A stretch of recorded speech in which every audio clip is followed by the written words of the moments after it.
जी मांग रहे हैं कि नाथ आपकी कथा मुझे प्राप्त हो। ऐसे ध्रुव जी पर भगवान ने कृपा की और कृपा करते हुए ध्रुव जी को 36,000 वर्ष राज्य करने की आज्ञा दी भगवान ने।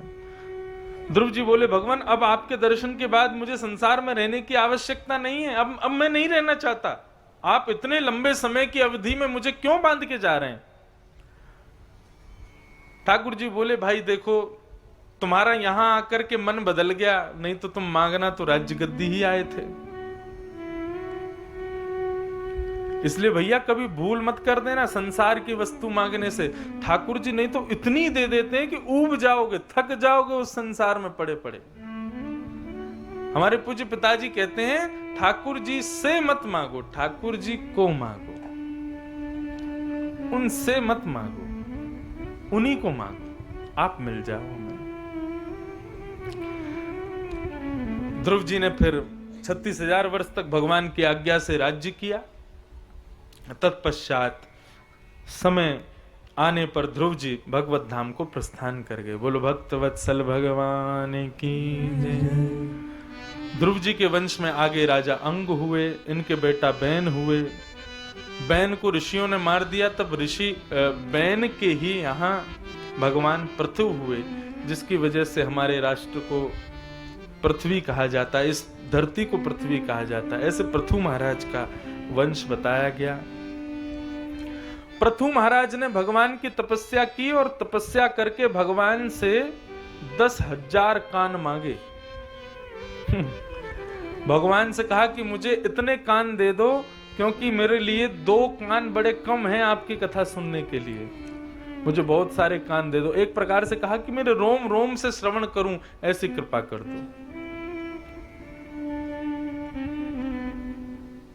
असवरी। इन्हीं के बाद आगे कथा आती है, एक राजा हुए, भगवान का ही अवतार हुए ऋषभ देव। ऋषभ देव के 100 पुत्र हुए, बड़े पुत्र का नाम भरत। बंधुओं बहुत ध्यान से सुनिएगा, मैंने जड़ भरत कथा बहुत दिनों से नहीं कही, आज थोड़ी कहता हूं। ऋषभ देव भगवान के पुत्र हुए भरत। ऋषभ देव भगवान अपने पुत्रों को समय समय पर ज्ञान उपदेश करते हैं, और एक दिन वो अपने पुत्रों को ज्ञान उपदेश करते हुए कहते हैं, नायम देहो देह भाजाम नृलोके कष्टान कामान अर्हते वीर्भुजाम ये तपो दिव्यम पुत्र कायेन सत्वम सुध्यैद्यस्मात् ब्रह्म सौख्यम परन्तम। बहुत सुंदर बात, बहुत ध्यान से, अब सावधानी से सब लोग सुनो। आज नंदोत्सव तो मनाना ही है, समय पर मनाएंगे, लेकिन अब इस प्रसंग को थोड़ा विस्तार से सुनो। शायद दो वर्षों से मैंने नहीं कहा ऋषभ देव भगवान का चरित्र, जड़ भरत का चरित्र। समय ही नहीं मिल पाता कथाओं में, लेकिन आज थोड़ा मैंने कई कथाओं को विराम करके यहां आया हूं।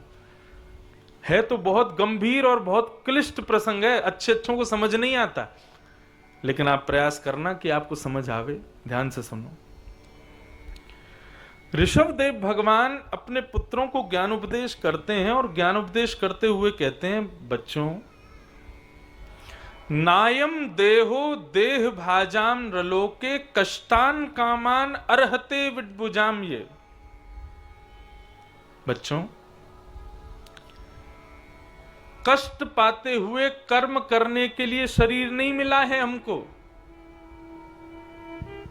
शब्द पर ध्यान दीजिएगा, और वास्तविकता यही है, हम लोग कष्ट पाकर के ही तो कर्म कर रहे हैं।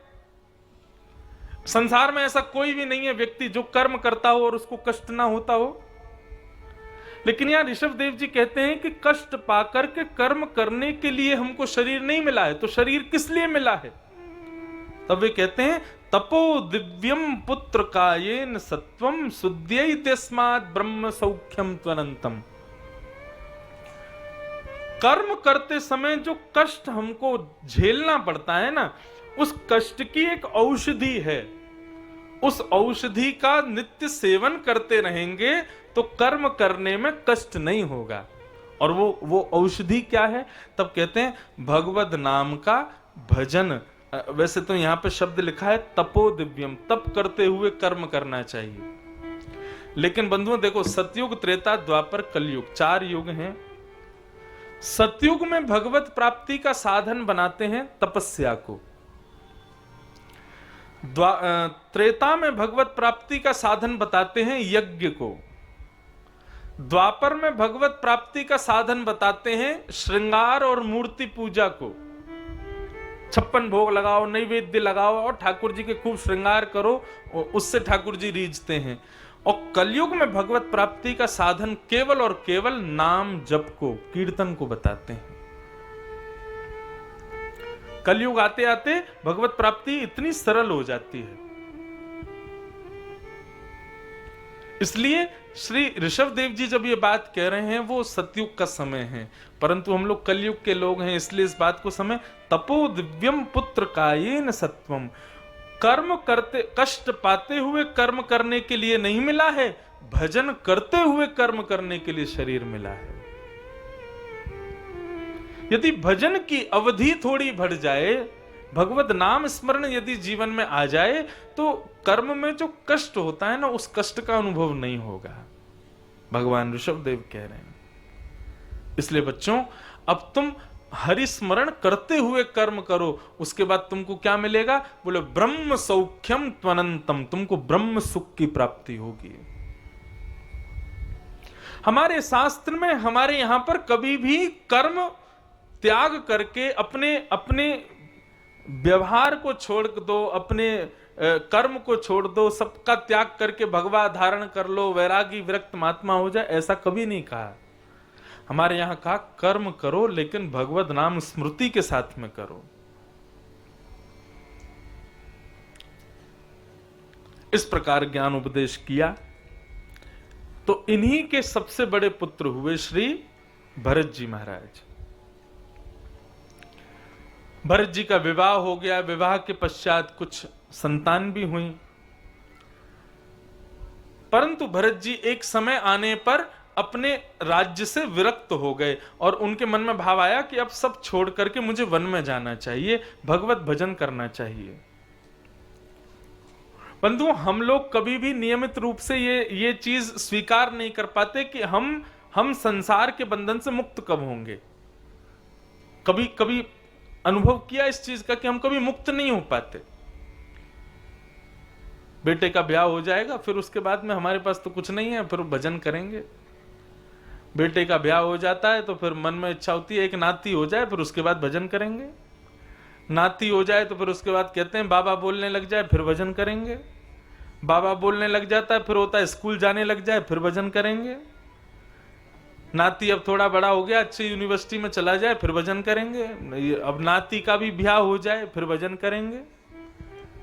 नाती का ब्याह हो गया, बोले अब सोने की सिड्डी चढ़ना बाकी रह गया है, नाती का नाती और नाती का बेटा और हो जाए।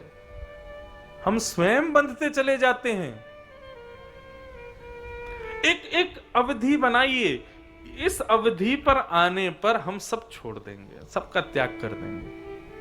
त्याग करने का मतलब मैंने पुनः बताया, त्याग करने का मतलब फिर संसार के बोझों को छोड़ो, भगवत भजन में जितना समय हो सके व्यतीत करो। ऐसे ही ऋषभ देव जी ने सब छोड़ दिया, श्री भरत जी महाराज ने सब त्याग दिया और सब त्याग करके वन में चले गए। लेकिन बंधुओं देखो,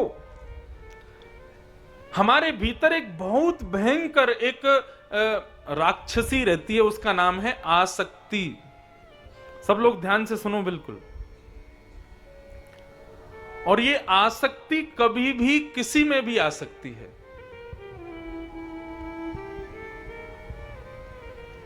जरूरी नहीं है कि पत्नी बच्चों से निकल गई तो किसी और में नहीं है, किसी में भी जा सकती है। और इस बात का प्रमाण है श्री भरत जी महाराज, अपनी पत्नी को छोड़ दिया, बच्चों को छोड़ दिया, अपने राज्य को छोड़ दिया, लेकिन वन में गए और भजन करने लगे।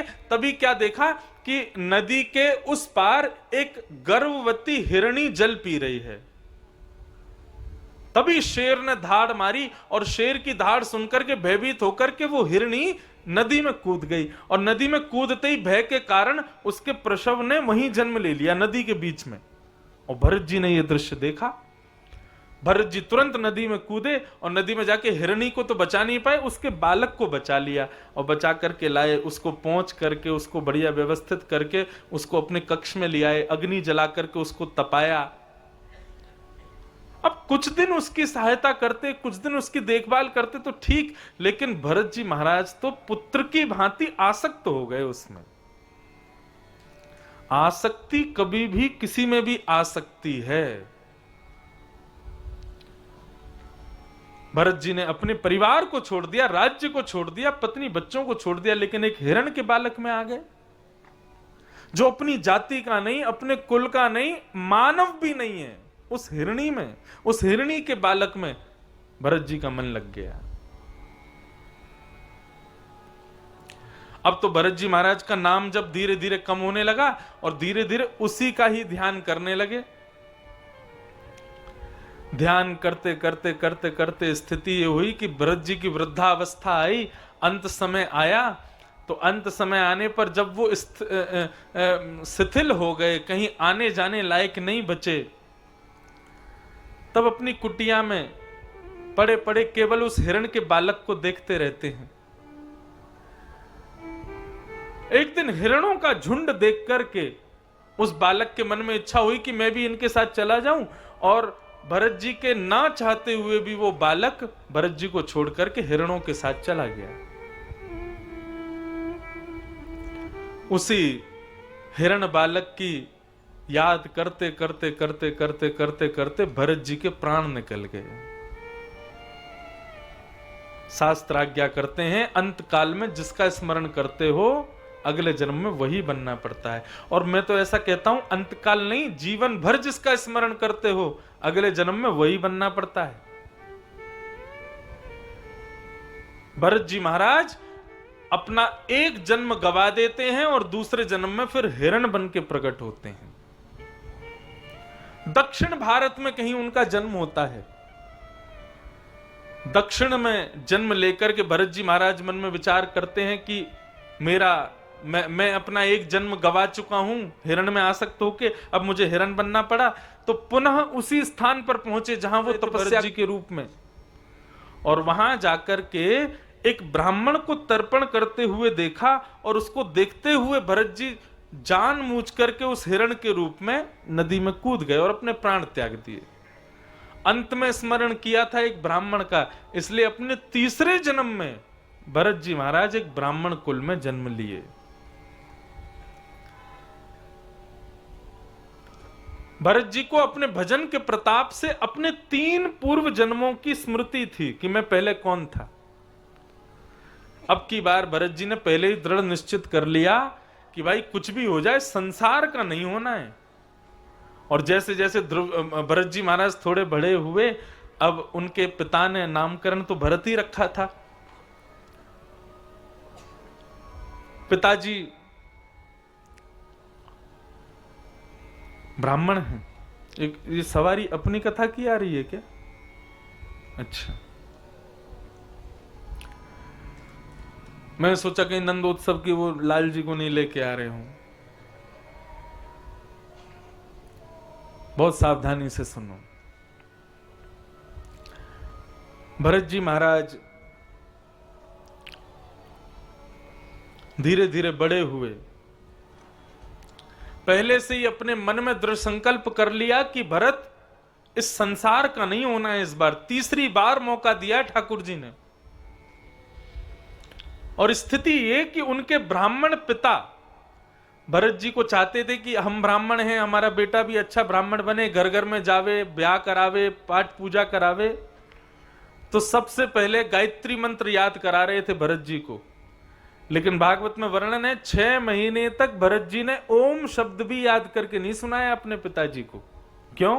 बोले आज गायत्री मंत्र याद कर लूंगा, कल कहेंगे कि बेटा अब तुम एक काम करो षोडशोपचार याद कर लो, फिर कहेंगे वेद मंत्र याद कर लो, परसों कहेंगे व्याकरण पढ़ाओ, फिर तरसों कहेंगे यजमान के घर पर जाके गृह प्रवेश करायाओ, अगले दिन कहेंगे वो मर गए हैं उनका अंतिम संस्कार करायाओ। ये संसार में मुझे पढ़ना नहीं है।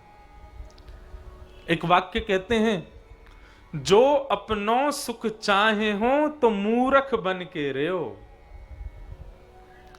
अपना सुख यदि चाहते हो तो मूर्ख बन के रहो। कहने का अभिप्राय,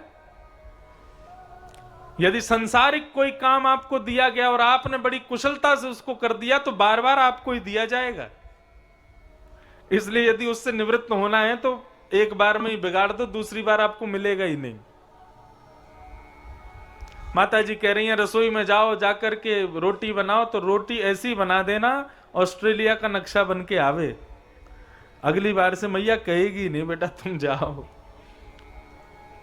लेकिन सुनो, अपने ऐशो आराम के लिए और अपने कंफर्ट जोन के लिए ये सब करना तो पाप माना जाएगा। भगवत भजन के लिए यदि स्वयं को मूर्ख बनाना पड़े तो वह भी उचित है।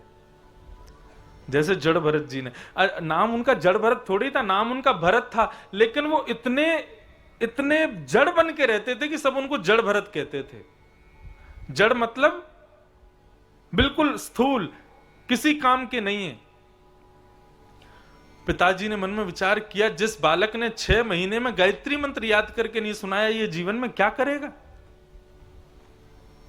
भरत जी को कभी कभी उनके पिताजी समझाते, बेटा थोड़ा पढ़ा करो, थोड़ा याद किया करो, थोड़ा बुद्धि में थोड़ी विवेकता लाओ। लेकिन भरत जी महाराज तो बिल्कुल ऐसे रहते हैं। घर के सारे लोग जब खा लेते हैं तो बचा हुआ जो भोजन होता था उसको भरत जी खाते थे। कुछ लेना ना देना, मगन रहना, बिल्कुल अलमस्त जीवन कर लिया भरत जी ने अपना। एक दिन पिता के प्राण निकल गए। पिताजी भरत जी को छोड़ के चले गए। भरत जी के बड़े 2 भाई और हैं, वो दोनों ही काम करते हैं, दोनों ही अच्छा कमाते हैं, लेकिन भरत जी कुछ नहीं करते। दोनों ने मन में विचार किया, बोले किसी काम दाम का तो है नहीं, पिताजी हमारे माथे ये बोझ छोड़ के चले गए, इसको कहीं व्यस्त कर दो, इसको कहीं काम दिला दो ताकि कहीं जाया करे, थोड़ा अपना जीवन यापन किया करे। बड़े भाई एक काम लेकर के आए। क्या काम लेके आए? बोले एक का खेत है, तुमको केवल रखवाली करनी है कि बाहर के जानवर आए नहीं अंदर। पहले बाउंड्री तो बनती नहीं थी। भरत जी महाराज बोले जो आज्ञा। खेत में चले गए और खेत में जाकर के महाराज उन्होंने तो कोई देखना करना तो दूर की बात, अगल बगल से गाय पकड़ पकड़ के और ले आए खेत में कि सब खा जाओ। गधों को पकड़ करके ले आए, चिड़ियाओं को बुलाने लगा, आ आ करके सारी चिड़ियाएं बुला दी, पूरा खेत उजड़ गया। राम जी की चिड़िया, राम जी का खेत, खाओ मेरे प्यारे भर भर पेट। उस खेत के मालिक ने जाकर के भरत जी के भाई से शिकायत कर दी, बोले कैसा आदमी ला के दिया है, पूरा खेत उजड़ गया मेरा। अरे अगल बगल के पड़ोसी तो बता रहे थे कि वो जानबूझ के पकड़ पकड़ के जानवरों को ला रहा है और खेत खिला रहा है, ऐसा व्यक्ति क्यों भेज दिया मेरे खेत में। भरत जी के भाई ने बहुत डांटा, बोले तुम किसी काम के नहीं हो, जैसे तैसे खोज के एक काम तुम्हारे लिए लाया वो भी तुमने बिगाड़ दिया। भरत जी कुछ नहीं, मौन। भाई पीटते हैं, भरत जी तब भी मौन रहते हैं, कुछ नहीं कहते। छोटा भाई एक दिन काम लेके आया, कहीं पर खुदाई करनी थी। अब खुदाई इतनी नहीं कर, मतलब केवल जैसे खेत बोने से पहले पूरे खेत को खोदा जाता है, उस प्रकार से फावड़े से केवल हल्का हल्का खोदना था। लेकिन भरत जी महाराज ने कुआं खोद दिया, इतना गहरा गड्ढा कर दिया कि एक तरफ तो पहाड़ खड़ा हो गया मिट्टी का, एक तरफ भयंकर गड्ढा। लोग बाग गए, जाकर के भरत जी को खूब सुनाने लगे, उनके भाई ने बहुत मारा लेकिन भरत जी सहते रहे, कोई बात नहीं। एक दिन दोनों भाइयों ने मन में विचार किया, माता पिता तो है नहीं, ये बोझ हमारे सिर पर रहता है, पूरे परिवार को परेशान करता है, एक काम करो इससे कहते हैं तू घर छोड़ के चला जा। बोले कह दो। भरत जी से जाके कहा, भरत सुनो, अब तुम्हारा ख्याल हम नहीं रख सकते, तुम अपना अपने आप रखो, तुम घर छोड़ के कहीं और अपनी व्यवस्था देखो। भरत जी बोले मैं तो बस आपकी आज्ञा की प्रतीक्षा कर रहा था, आज्ञा मिल गई, अब चला जाऊंगा। आज्ञा नहीं करते और मैं स्वयं चला जाता तो अपराध लगता तो फिर से संसार में बंध जाता मैं। अब आपकी आज्ञा हो गई, अब चला जाऊंगा। भरत जी चले गए, कुछ नहीं करते हैं, केवल एक पागलों की भांति इधर उधर पड़े रहते हैं और केवल ठाकुर जी का स्मरण करते हैं। बहुत सुंदर कथा है जड़ भरत की, लेकिन बहुत ज्ञानवर्धक भी है। जड़ भरत जी महाराज एक खेत में हाथ की तकिया लगा करके रात्रि में सोए थे। तभी पास के गांव में आदिवासी लोग अपनी देवी को, कुल देवी को प्रसन्न करने के लिए बलि चढ़ा रहे थे एक मानव की। अब मानव की बलि चढ़ा रहे थे तो उसको नहला के धुला के तैयार करके उसके 56 भोग खिला करके उसको बलि के लिए ले जाने वाले थे। ना जाने कैसे वो सबसे छूट के वहां से भाग गया। सब लोग उसको पकड़ने के लिए पीछे पीछे भागे। अब वो तो इतनी जोर से भागा, कहीं जाकर के छुप गया। अब ये लोग दौड़ते दौड़ते गए तो खेत में होकर के निकले तो भरत जी से टकरा के सब लोग गिर गए। सबने देखा कौन है कौन है, तभी थोड़ा प्रकाश करके देखा तो वहां भरत जी महाराज लेटे हुए थे। तो सबने विचार किया वो बलि का बकरा तो भाग गया, इसको पकड़ ले चलो, ये बढ़िया है। भरत जी को उठाया, ले गए। भरत जी चल दिए उनके साथ, नदी में स्नान कराया, सुंदर पोशाक पहनाई, सुंदर इत्र आदि लगाया। भरत जी बड़े प्रसन्न, वाह कन्हैया आज तो बड़ी कृपा कर रहा है। कहां 6 दिन से हमको पानी भी नहीं मिला था नहाने के लिए, आज इतने सारे लोग भेज दिए नहलाने के लिए। भरत जी के सामने 56 भोग रख दिए गए। भाई खूब पाव प्रेम से भरत जी खूब खामे। बोले हे नाथ तेरी बड़ी कृपा है मेरे ऊपर, कहां तो जला हुआ झूठा भोजन खाता था, आज देख क्या 56 भोग मिले हैं। हे ठाकुर जी बड़ी कृपा। भरत जी को तैयार करके तिलक आदि लगा करके 4 लोग पकड़ करके ले गए और ले जा करके काली के मंदिर में उनको बिठा दिया। काली मैया को देखा, जीव निकाली बाहर, लाल लाल जीव काली मैया खड़ी हैं। भरत जी उनमें भी ठाकुर जी का दर्शन कर रहे हैं। वाह कन्हैया तेरा ये रूप भी कितना अद्भुत है, हाथ में तलवार लिए ये लाल लाल जीव, क्या सुंदर लग रहे हो, अद्भुत। इतने में ही वो कोल भी लाए और तलवार उठा करके बोले तुम्हारी कोई अंतिम इच्छा हो तो कर लो, हम तुम्हारी बलि चढ़ाने वाले हैं। भरत जी महाराज बोले तो ये इतना निलाना धुलाना भोजन इसलिए हो रहा था। भरत जी के नेत्र सजल हो गए और भरत जी ने हाथ जोड़ करके कहा हे कन्हैया मुझे मृत्यु से भय है ऐसी बात नहीं है, मैं मरने को तैयार हूं, लेकिन मुझे भय इस बात का है कि मैं तीसरी बार अपनी आपकी प्राप्ति का जो साधन मुझे मिला है मैं इसको गवा दूंगा।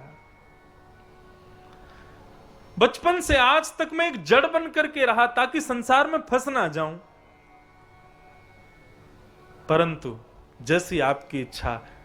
और तभी काली मां के रूप को देख करके भरत जी कहते हैं कुपुत्रो जायेत क्वचिदपि कुमाता न भवति। पुत्र कुपुत्र हो सकता है लेकिन एक मां कुमाता नहीं हो सकती।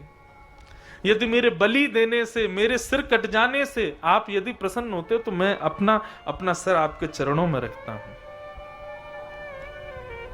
और श्री जड़ भरत जी ने स्वयं को अर्पित कर दिया ठाकुर जी के सन्मुख।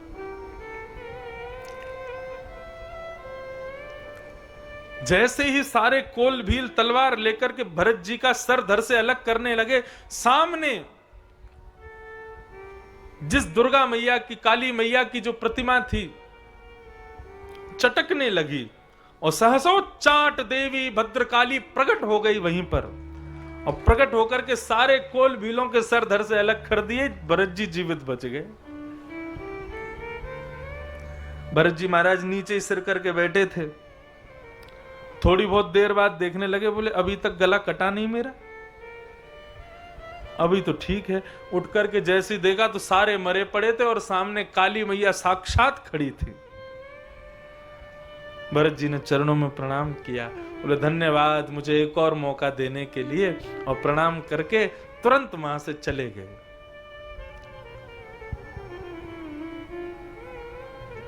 सिंधु सौवीर नदी के किनारे जाकर के, सिंधु नदी के किनारे जाकर के भरत जी बैठ गए। वहीं एक देश था सौवीर देश, उस सौवीर देश के राजा थे राजा रहुगण।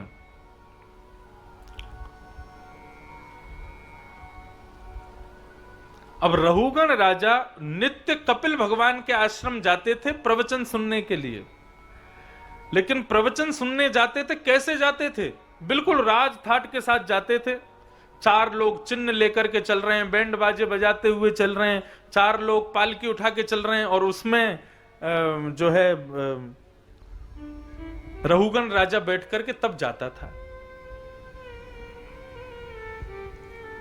जबकि सत्संग सुनने के लिए व्यक्ति जावे, अपनी प्रभुता को त्याग के जावे, अपनी प्रभुता को छोड़ करके जावे, तब ही सत्संग समझ में आएगा। यदि सत्संग में भी अपनी प्रभुता के चादर को ओढ़ के आएगा ना, तो सत्संग उसको कभी समझ नहीं आ सकता। रहुगण नित्य सत्संग सुनने जाता था, लेकिन अपने राजा की प्रभुता को अपने हृदय में धारण करके जाता था। अब आज रहुगण को सत्संग सुनने जाना था, लेकिन कहार जो पालकी उठाते थे उनमें से एक पालकी उठाने वाला कहार बीमार हो गया। कहारों ने कहा, महाराज आज आप सत्संग में नहीं जा पाओगे, क्योंकि एक कहार बीमार हो गया है, आपकी पालकी कौन उठाएगा? रहुगण अभिमान में बोले कि मैं राजा हूं, एक ही कहार होगा क्या? अरे राह चलते हुए किसी को भी उठा लाओ, और मना करे तो सर धड़ से अलग कर देना। राजा की पालकी उठानी है, साधारण बात है। तीनों पालकी उठाने वाले निकले खोजने के लिए कोई मिल जाए, तभी उनको सिंधु नदी के किनारे जड़ भरत जी मिल गए। जड़ भरत जी को उठाया, बोले उठा के लेके चल दिए। जड़ भरत जी खड़े हैं, पूछ भी नहीं रहे करना क्या है, जड़ है ना। कहारों ने बताया राजा जाएंगे प्रवचन सुनने के लिए, तो ये पालकी उठानी है, चलो लग जाओ, कंधा लगा लो। रहुगण जी, भरत जी ने तुरंत कंधा लगा लिया, पालकी उठा ली, रहुगण उसमें बैठ गया। अब जड़ भरत जी ऐसा जीवन जीते थे कि कोई अपराध मुझसे हो ना जाए, ये मेरी आखिरी अपॉर्चुनिटी है, मेरे को आखिरी बार मौका मिला है। तो दृष्टिपूतम निषेध पादम, चलते थे तो कैसे चलते थे? आंखों से पहले धरती को देखते थे, कहीं कोई चींटी तो नहीं, कहीं कोई कीड़ा तो नहीं, कहीं कोई छोटा जीव भी दिख जाता था, जड़ भरत जी कूद जाते थे। अब पालकी लेकर के चलने लगे, आंखों से नीचे देख करके चल रहे हैं, कहीं कोई चींटी तो नहीं, कीड़ा तो नहीं। एक तो उनकी गति धीरे, 3 कहार तेज चले, एक धीरे चले, तो वैसे ही राजा को थोड़ी असहजता हो, बार बार उसका सर लगे।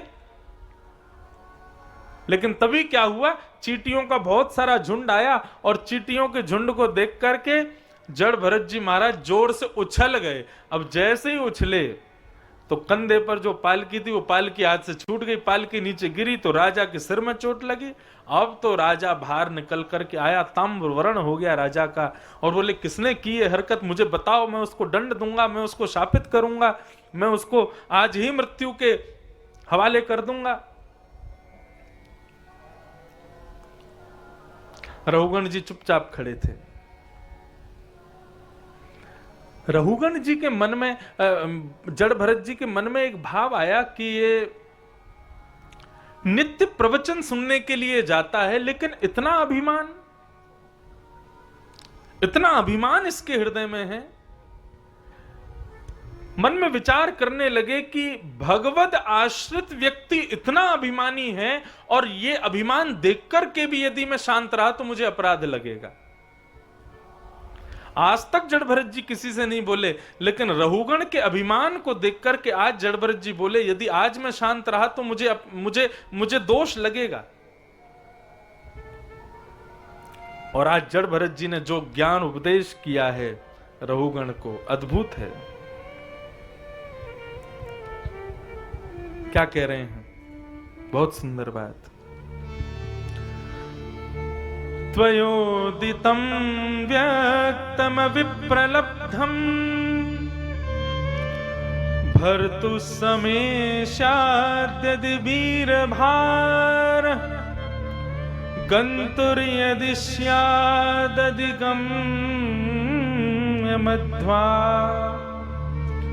पिबेति राशौ न वेदां प्रवाद।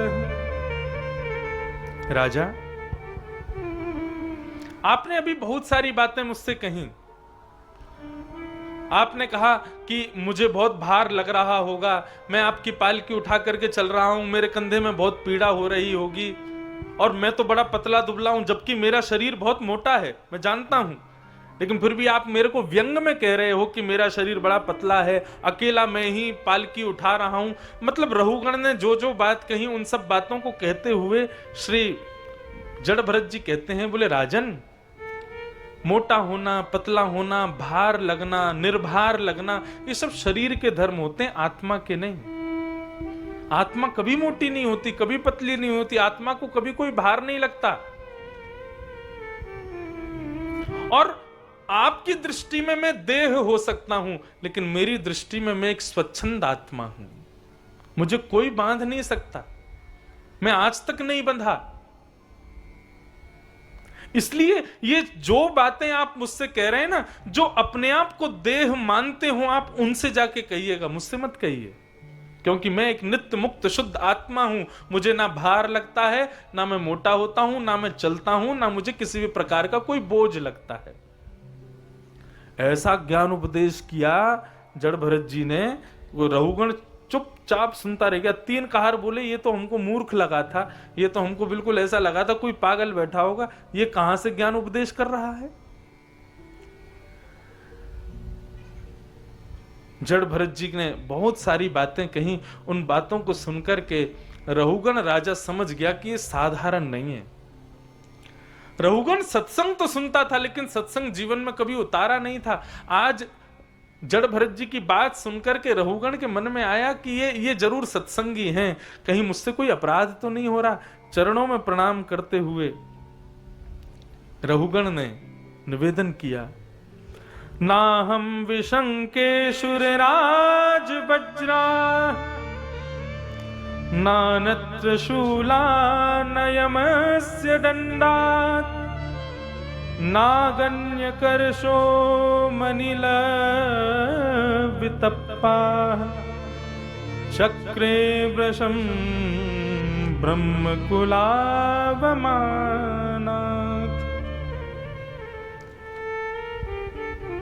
हे महाराज, आप कौन हैं? आप साधारण नहीं हैं। मैं आपसे केवल इतना निवेदन करना चाहता हूं, कहीं आप कोई ब्राह्मण तो नहीं है? क्यों? क्योंकि मुझे इंद्र के वज्र से डर नहीं लगता, मुझे शंकर जी के त्रिशूल से डर नहीं लगता, मुझे ब्रह्मा के किसी भी प्रकार के प्रकोप से डर नहीं लगता, लेकिन किसी ब्राह्मण का मुझसे अपराध ना हो जाए, इससे मुझे बहुत भय लगता है। आप कौन हैं, मुझे बताइए भगवान। जड़ भरत जी बोले, मैंने अपना परिचय पहले ही दे दिया है, मैं नित्य मुक्त शुद्ध आत्मा हूं। लेकिन यदि शरीर का धर्म पूछ रहे हो तो मेरा नाम भरत है, लेकिन एक जड़ता के कारण लोग मुझे जड़ भरत कहते हैं। अब रहुगण यहां पर प्रश्न कर रहा है और श्री जड़ भरत जी उसका उत्तर दे रहे हैं।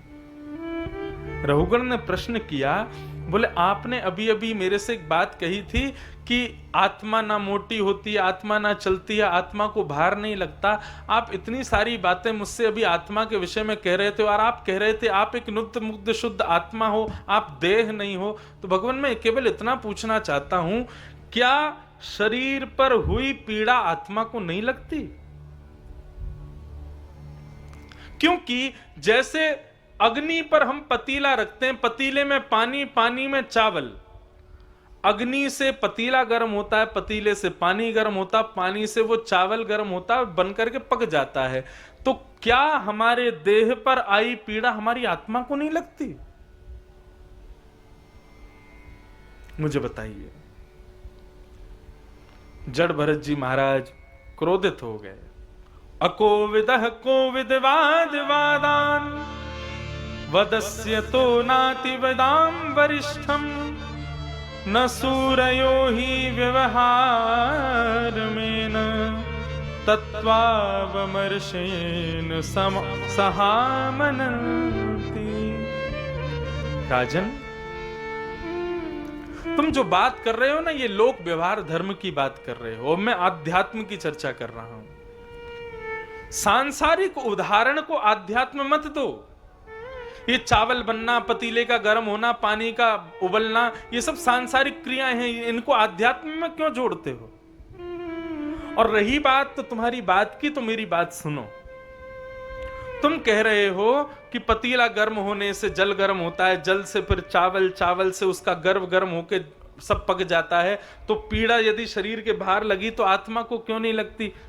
राजन, चावल को बीच से तोड़ने पर उसके गर्भ को देखा जा सकता है, परंतु शरीर के दो हिस्से करने पर आत्मा को देखा नहीं जा पाएगा। जो अदृश्य है, जो अदृष्टा है, उस अदृष्टा आत्मा को तुम संसार के व्यवहार में कैसे जोड़ सकते हो? बहुत ऊंचा ज्ञान है यहां पर। अगर इस पर बैठ के थोड़ी चिंतन किया जाए तब समझ में आएगी बात। भरत जी कह रहे हैं, मैंने पहले ही स्पष्ट कर दिया कि संसार के जितने भी भाव हैं उनको मुझ पर मत लगाना, क्योंकि मैं ये मान चुका हूं कि मैं देह नहीं हूं। देह केवल मेरे लिए एक साधन है भगवत प्राप्ति का, इससे अतिरिक्त और कुछ भी नहीं है। इसलिए तुम सांसारिक क्रियाओं को देह से मत जोड़ो।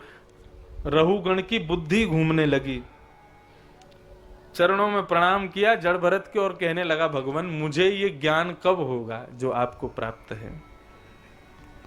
तब रहुगण को उत्तर देते हुए जड़ भरत जी ने पूरा सार सुनाया और एक बात कहते हैं, अद्भुत बात, बहुत ध्यान से सुनना। जड़ भरत जी कहते हैं, रहुगणे तत्तपसा न याति न चेज्जया निर्वपणा गृहीत्वा न छन्दसा नैव जलाग्नि सूर्यै बिना महत्पाद रजोभिषेकम्। राजन, तुमने मुझसे प्रश्न किया कि ये तत्व ज्ञान तुमको कैसे होगा? ये आत्मा और देह को अलग अलग समझने की स्थिति तुम्हारी कैसे होगी? तो बंधुओं, ये उपासना से संभव नहीं है, ये यज्ञ से संभव नहीं है, ये आदि आदि क्रियाओं से संभव नहीं हो पाएगी। इसको करने के लिए केवल एक ही उपाय है। बोले क्या? बोले बिना महत पाद रजोभिषेकम। जब तक किसी संत की, जब तक किसी गुरु की, जब तक किसी श्रेष्ठ की तुम पर कृपा नहीं होगी, उनकी चरण रज को अपने माथे से नहीं लगाओगे, उनको बारंबार नमन करके वंदन नहीं करोगे, उनकी कृपा जब तक नहीं होगी तब तक तुम इस स्थिति में नहीं आ पाओगे कि तुम देह और आत्मा को अलग मान सको। श्री गुरु चरण सरोज रज निज मन मुकुर सुधार। तुलसीदास जी कहते हैं कि मैं अपनी सामर्थ्य से नहीं लिख रहा हूं, रघुवर का चरित्र लिखने की सामर्थ्य मुझे कहां से प्राप्त है? बोले श्री गुरु चरण सरोज रज निज मन मुकुर सुधार। फिर कहते हैं वर्ण रघुवर विमल यश जो दायक फलचार। बिना महत पाद रजोभिषेकम। जब तक गुरुजनों की कृपा नहीं होगी तब तक ना तो अंशी को जाना जा सकता है, ना हमारे भीतर बैठी हुई आत्मा। सीधी बात, यहां पर श्री जड़ भरत जी कहते हैं, व्यक्ति को जब तक स्वात्म बोध नहीं होता, अपना बोध नहीं होता, तब तक वो संसार में भटकता है। लेकिन जिस दिन उसको स्वात्म बोध हो गया, आत्मबोध हो गया, उसी दिन उसका भटकाव बंद होगा। और ये आत्मबोध की स्थिति तब तक नहीं आएगी जब तक उस पर गुरुजन कृपा नहीं करेंगे। पूरे जड़ भरत, मैंने आज बहुत सूक्ष्म में कहा, बहुत तेज बाजा बज रहा था, नहीं तो बहुत भाव आ रहे थे, अभी भी गाए जा रहे हैं। कहीं कहीं तो मैं बीच में स्वर भी भूल जाता हूं मेरा कौन सा चल रहा है। आज 2 साल बाद उठाया मैंने ये प्रसंग, लेकिन ठाकुर जी कह रहे होंगे भाई बहुत कठिन है, किसी और दिन सुनाना। लेकिन बहुत सुंदर प्रसंग है, अद्भुत है। एक ही उपाय बताते हैं केवल कि भाई आत्मबोध करना है, स्वयं को पहचानना है। तो जब तक गुरु कृपा नहीं होगी, संतों की कृपा नहीं होगी, संतों के चरणों में प्रणाम नहीं करोगे, तब तक ये संभव नहीं हो पाएगा। बिना महत पाद रजोभिषेक। इस प्रकार जड़ भरत जी रहुगण को ज्ञान उपदेश देते हैं और ज्ञान उपदेश देते हुए वहां से प्रस्थान कर जाते हैं। बोलो भक्तवत्सल भगवान की जय।